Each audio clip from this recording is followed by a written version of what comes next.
Radio city podcast.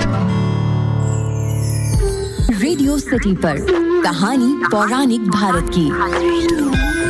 एक पतिव्रता स्त्री की शक्ति कितनी बड़ी होती है, ये आज की कहानी से आपको पता चलेगा। अखिल के साथ हैं आप रेडियो सिटी पर और ये है कहानी पौराणिक भारत की।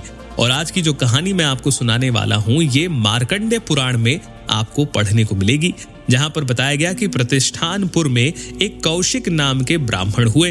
पूर्व जन्म में किए हुए पापों के कारण कोढ़ से उनका शरीर व्याप्त था। ऐसे घृणित रोग से युक्त होने पर भी उनकी जो पत्नी थी, वो देवताओं की भांति उनको पूजती। वो अपने पति के पैरों में तेल मलती, उनका शरीर दबाती, उन्हें अपने हाथों से नहलाती, कपड़े पहनाती, भोजन कराती और उनको पूरी तरीके से साफ सुथरा रखती। वो एकांत में भी पति की सेवा करती और उनसे मीठी वाणी में ही बात करती। हालांकि अधिक क्रोधी स्वभाव का होने के कारण वो ब्राह्मण अपनी पत्नी को कई बार फटकारता भी, फिर भी वो उनके पैरों में पड़ी रहती और उन्हें देवताओं के समान समझती।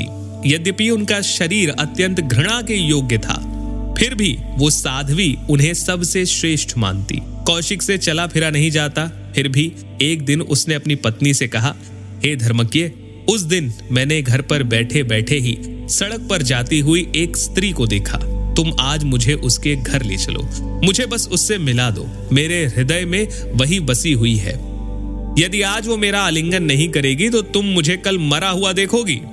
पति की ये बात सुनकर उस पत्नी ने अपनी कमर अच्छे से कस ली, पति को अपने कंधे पर बिठाया और धीरे धीरे उस स्त्री के घर की तरफ चल दी।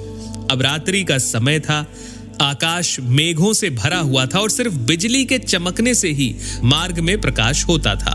अच्छा, रास्ते में सूली पर मांडव्य नामक ऋषि को चढ़ा दिया गया था। हालांकि वो चोर नहीं थे, फिर भी उन्हें चोर बताकर सूली पर चढ़ा दिया गया। अब वो व्यक्ति कौशिक अपनी पत्नी के कंधे पर बैठा हुआ जा रहा था।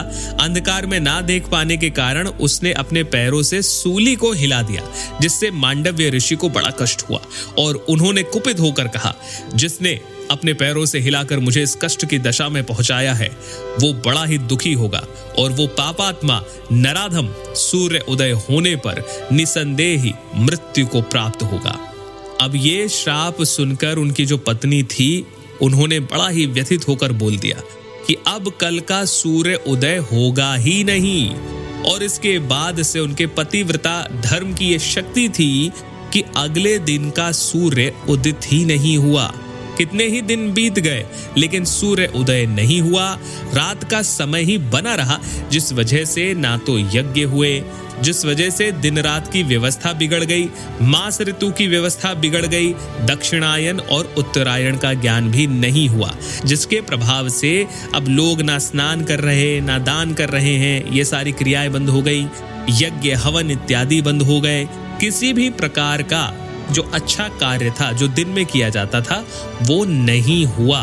अब ये सूर्य फिर किस प्रकार से उदित हुआ, इसकी एक अलग कहानी है कि सूर्य को किस प्रकार से वापस लाया गया।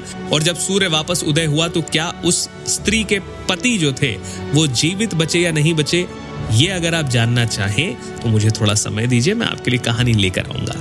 फिलहाल के लिए इतना ही मार्कंडेय पुराण से। सुनते रहिए रेडियो सिटी, अखिल के साथ हैं आप। रेडियो सिटी पर कहानी पौराणिक भारत की।